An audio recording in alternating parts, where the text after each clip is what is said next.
अस्सलाम वालेकुम वीवर, मैं मोहम्मद यासिन निशानी ते तुसीं वेखदे पए यूट्यूब चैनल यासिन निशानी रसूलपुरिया।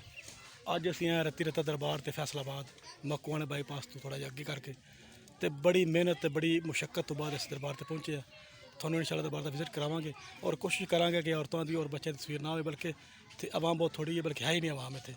ते कोशिश करांगे कि तस्वीर ना आवे ते चलने आ वीडियो वाले वीडियो पूरी वेख्या जे, क्योंकि ये जेह्ड़े रत्ती रत्ता सरकार ने ये दोवें भैन भरा सन ते जिंदा सन, जिंदा ही कबर अंदर दफन होए सन। मैं अज उन्हां दा मज़ार तुहानूं विखावांगा ते वीडियो पूरी वेख्या जे। आ देखो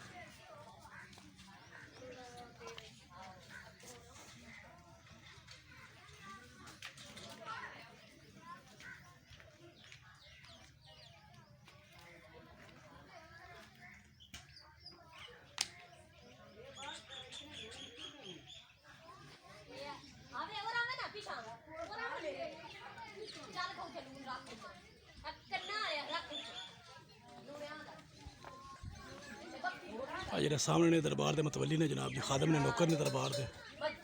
ये दरबार रत्ती रत्ता दोवें भैन भरा सन ते जिंदा ही दफन होए सन। ये दसदे ने कि ये जिंदा ही ने, ये दोवें भैन भरा सन। ते इस दरबार दे हर साल एक बड़ा खूबसूरत उर्स होंदा, हर साल बड़ी दूर दूर दुनिया आंदी।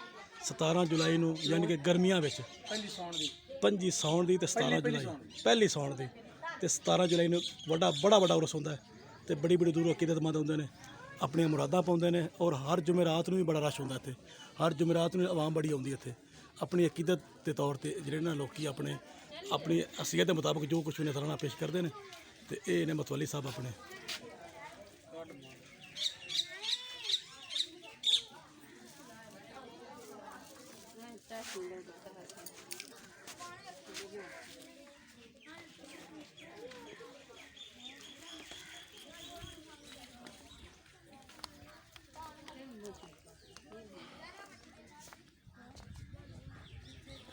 अच्छा जी,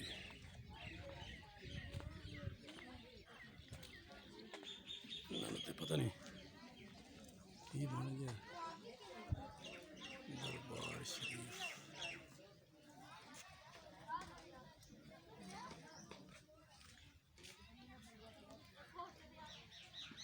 सामने चिराग ने, इतों लोग राजस्थान का मंदिर थोड़ा जहा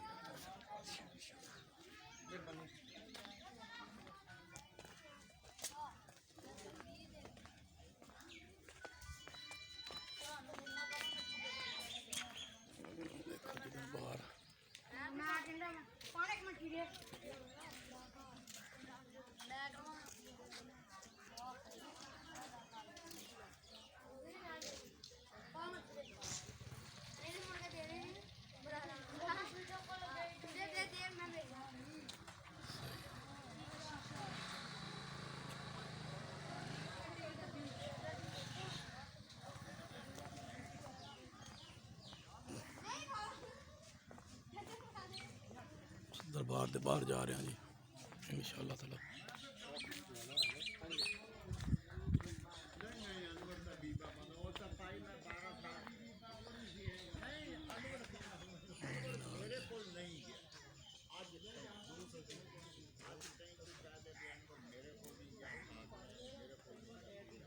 चलो सर जी, बड़ी मेहरबानी थोड़ी, इन्नी तावन किया रत्ती रत्ता दरबार।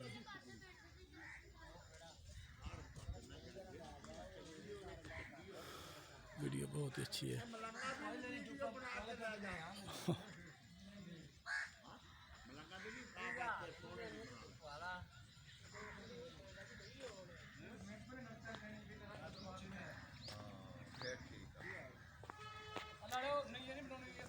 नहीं कुछ नहीं होता, मैं तो कुछ नहीं होता। अकीदतमंद बैठे ने, कोई मसला नहीं यार। पापा जी ठीक ठीक है ठीक है।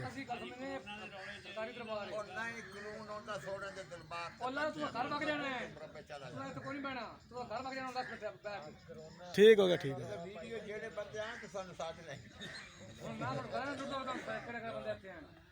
चलो ठीक है। हाँ इस दरबार तक के करोड़ दूर मुरब्बे दूर है। दरबार बंद हो गए ने, दरबार बंद हो गए कितनी उम्र गुजार रखी दरबार बंद हो गए मैं मरना तेरी गल